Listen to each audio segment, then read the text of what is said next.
नीट 2026 बद्दल अत्यंत महत्त्वाचा अपडेट एनटीए कडून आता पब्लिश करण्यात आलेला आहे, ते म्हणजे नीट OMR शीट. म्हणजे तुम्ही रिस्पॉन्स केलेली शीट आता एनटीए कडून डिस्प्ले केलेली आहे. प्रत्येक विद्यार्थ्यांना आपण काय टिक केलंय, आपण कुठल्या क्वेश्चनचं सर्कल का बरोबर केलंय का, काही चुकलंय का, ह्या सर्व गोष्टी चेक करण्यासाठीच महत्त्वाची नोटीस आलेली आहे एनटीए कडून. ते म्हणजे तुमचं display of scanned images of OMR answer sheet and recorded responses for national cum entrance test 2026.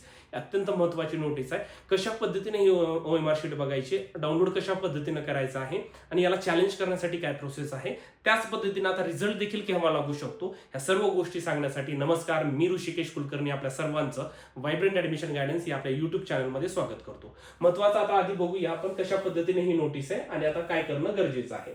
आता बघा, ऑलरेडी या प्रोसेसला सुरुवात झालेली आहे, जे की रेकॉर्डेड रिस्पॉन्स चॅलेंज जी आहे आपल्याला, म्हणजे आपण जे OMR शीट आली त्याला जर तुम्हाला चॅलेंज करायचं असेल तर त्याच्यासाठी महत्त्वाचं वेळ काय सांगितलेली आहे, स्टार्ट डेट आहे 13 जुलै आणि किती तारखेपर्यंत 15 जुलै, असे 3 दिवस दिले, 13, 14, 15 आणि 15 तारखेच्या सकाळी 11 वाजेपर्यंतच, म्हणजे महत्त्वाचा उद्याचाच दिवस, ते म्हणजे 14 तारीख महत्त्वाचा दिवस आहे. ठीक आहे.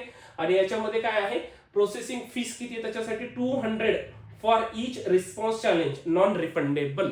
जर तुम्हाला एखाद्या क्वेश्चनला चॅलेंज करायचं असेल OMR साठी, रिस्पॉन्ससाठी 200 रुपये भरावे लागतील. 2 क्वेश्चनला करायचं असेल तर 400, म्हणजे प्रत्येक क्वेश्चनला 200 रुपये चार्ज लागेल आणि it is non refundable amount आहे. त्यामुळे ज्यांना चॅलेंज करायचे त्यांच्यासाठी हे देखील खूप जास्त महत्त्वाचं आहे. मग आता हे कशा पद्धतीने असू शकतं आणि कशा पद्धतीने आपण करायचं आहे हे देखील मी तुम्हाला सांगतो. आता बघा, प्रोसेस काय असणार आहे अगदी शॉर्ट मध्ये तुम्हाला सांगतो.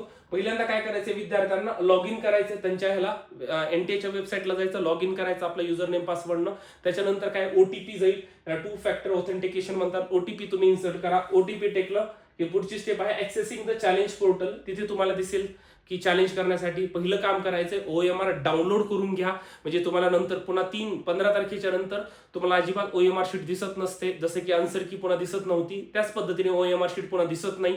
पहिलं काम करायचंय Ctrl+P करून त्याला आपण साधारणतः व्यवस्थित सेव्ह करून ठेवणं गरजेचं आहे, म्हणून आपल्याला नंतर देखील पाहायला ते मिळू शकतं. त्याच्यानंतर काय करायचंय, आयडेंटिफाईंग अँड सिलेक्टिंग डिस्क्रिपन्सीज. म्हणजे याच्यामध्ये तुम्हाला जर कुठलं वाटत आहे की या क्वेश्चनचं मी बरोबर केलं होतं आन्सर टिक, आणि परंतु OMR रीड मधून मला ते क्वेश्चनचा आन्सर त्यांनी हेच केलं नाहीये, म्हणजे ते रीड केलं नाहीये, तसं काही वाटत असेल कुठल्याला काही जणांचे वेगळे डाऊट असतील. आता काही जणांचे फोन येतात, सर डॉट असलं तर तो कन्सिडर होतो का नाही, हे देखील मी तुम्हाला सांगणार आहे.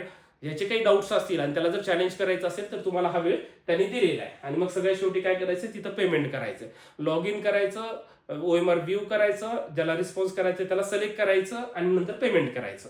हे प्रोसेस केलं तर तुम्हाला तुमचं हे होऊन जाईल. आता याच्यामध्ये बघा, एनटीएने काही महत्वाचे इन्स्ट्रक्शन दिले की कोण करायला पाहिजे, कोण नाही, किंवा कुठल्या गोष्टी महत्वाच्या आहेत. Candidates are advised to carefully review. बघा, only responses marked by completely darkening the appropriate circle using a blue or black ball pen will be treated as valid OMR response. म्हणजे थोडक्यामध्ये तुम्हाला सांगतो मित्रांनो की सपोज आता हा सर्कल आहे, याला जर तुम्ही व्यवस्थित डार्क केलेला असेल तर तोच आम्ही रीड करतो असं त्यांनी सांगितलेलं आहे. ओनली रिस्पॉन्स आहे mark by completely darkening, this is completely darkening, तरच तो रीड केला जातो.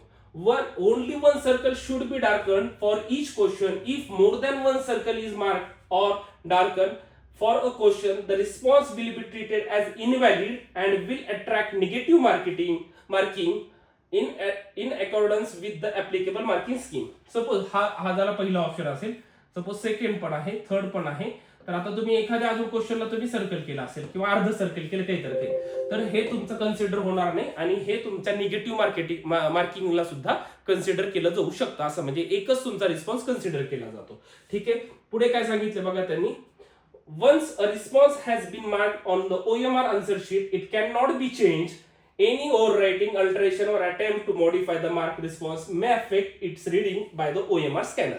एकच हे केलं म्हणजे एकदा तुम्ही सर्कल केलं तर ते रीडच होतं, जास्त अल्टरेशन किंवा जास्त मल्टिपल नंतर ट्राय केल्यानंतर ते स्कॅनिंग होत नसतं. ठीक आहे. पुन्हा अजून काय बघा, हे सगळ्यात जास्त महत्वाचा पॉईंट पुढचा आहे.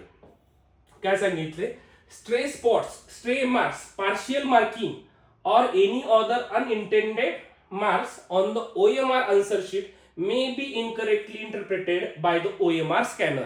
ते स्कॅनर तुम्हाला म्हणजे ते इंटरप्रेटच करत नाही अजिबात, म्हणजे नुसतं डॉट असेल, स्ट्रे मार्क्स असतील, पार्शियल मार्किंग असेल, म्हणजे काही जणांचं असतं की असं ही सर्कल आहे, फॉर एक्झाम्पल हा सर्कल आहे आणि याच्यावर आमचा असा डॉट आहे, तर तो रीडच होत नाही. म्हणजे तो इथं म्हणलंय की त्यांनी सांगितलंय it incorrectly interpreted bye the OMR scanner. Stray spot, stray marks, partial marking or any interpreted marks on the OMR answer sheet may be incorrectly interpreted by the OMR scanner. ठीक है. The response recorded by the OMR scanner is based solely on the marking made by the candidate on the OMR sheet. तुम्ही जे marking केलं तेच consider केलं जातं. Candidate should submit a challenge only after careful comparing the scanner image of the OMR sheet. Any challenge submitted by the candidate will be processed in accordance with the prescribed procedure. म्हणजे थोडक्यात सांगितलेलं आहे. जर तुम्हाला त्याच्या अशा पद्धतीचे काही डाऊट्स असतील किंवा फक्त म्हणजे मेन काय करायचं की तुम्ही बरोबर केले परंतु ते कन्सिडर केलं नसेल किंवा तुमचे अजून काही डाऊट्स असतील तरच तुम्ही चॅलेंज करा. अदरवाईज चॅलेंज करण्यामध्ये काही अर्थ नाहीये. चॅलेंज करण्यासाठी ही प्रोसेस अशी असते, एखादा डॉट पडलाय जरी वाटत असेल तुम्हाला तर ते सर्कल केलेला स्कॅन केला जातो, ते देखील चेक करा तुम्ही. जर त्याच्या रिलेटेड काही क्वेरी असेल तर आपण वायब्रंटला कॉन्टॅक्ट करा, त्या रिलेटेड आम्ही तुम्हाला हे करून घेऊ. पण महत्त्वाचं काय 13 तारखेपासून 15 तारखेपर्यंत सकाळी 10 वाजेपर्यंतच वेळ आहे. वायब्रंटमध्ये काउन्सिलिंगला ऍडमिशन प्रोसेसला ऑलरेडी सुरुवात झालेली आहे. सेकंड बॅच ऑलमोस्ट फुल होत झालेली आहे. थर्ड बॅचचे ऍडमिशन आपले आता सुरुवात होतील लवकरच आणि ही बॅच आपली क्लोज होते. नीटचा रिझल्ट आला की तिथून पण 5 ते 6 दिवसामध्ये ही देखील बॅच क्लोज होत असते. तर त्यामुळे लवकरात लवकर ज्या विद्यार्थ्यांना नीट काउन्सिलिंगला ऍडमिशन घ्यायचं आहे लवकरात लवकर त्यांनी वायब्रंटचा लातूर, बीड, बारामती, नांदेड, पुणे, छत्रपती संभाजीनगर आणि नाशिक ब्रांचला व्हिजिट करून आपला आजच एनरोलमेंट फिक्स करून घ्या. आणि काही अडचण असेल तर आपल्या ऑफिसला तुम्ही कॉन्टॅक्ट करून विचारू शकता. Thank you so much.